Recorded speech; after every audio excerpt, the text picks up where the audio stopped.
I'm Robert McCloy.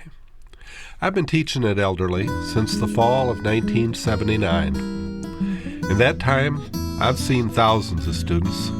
If you can do anything these days that surprises me, I'll give you a cookie.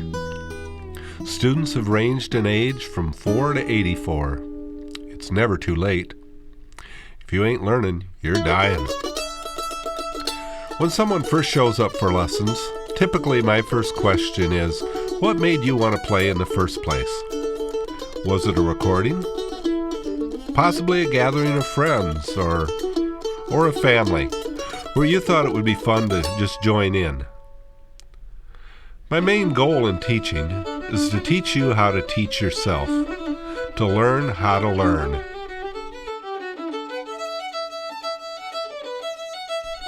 Something I stress with students is that they learn to always move from a neutral position, to get their body set in a relaxed state before even attempting to make a chord or a note. Critical to playing better, sooner, faster is proper placement of your hands and fingers on the fingerboard. To quote the great Pepe Romero, you have to work very hard to play bad.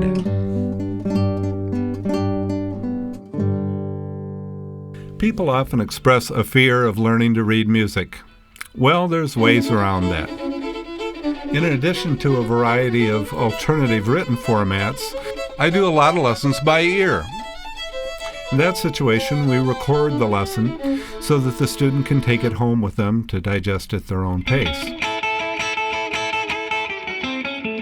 It only makes sense that you do better if you're playing music that interests you. That's why I always ask, what is it that made you want to play in the first place? I always ask students for a wish list. I then come up with custom arrangements appropriate to the level of the student. Students often ask, how much should they practice every day? I've never practiced. I play.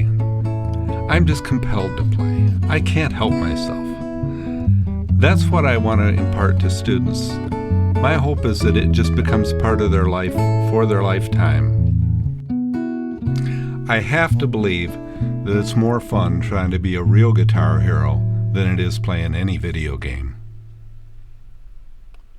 I'm frequently called by people who want to start lessons but who don't have an instrument yet. I'm happy to help people find an instrument that fits within their needs, tastes, and budgetary considerations.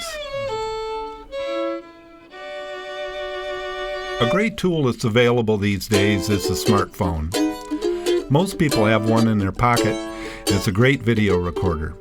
Students video me as I play through a piece while providing explanation as I play it. That way they can take it home and easily review the how-tos of what we're working on.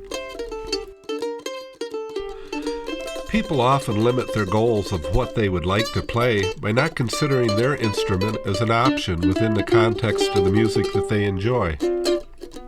Well, actually my first introduction to jazz was as a mandolin player.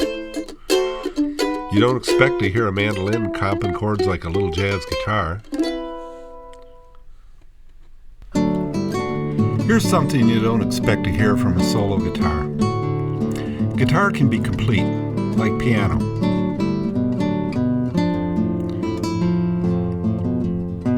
Point your nose to the sky and dance like Snoopy. So, like I said, it's never too late. It's time to get started.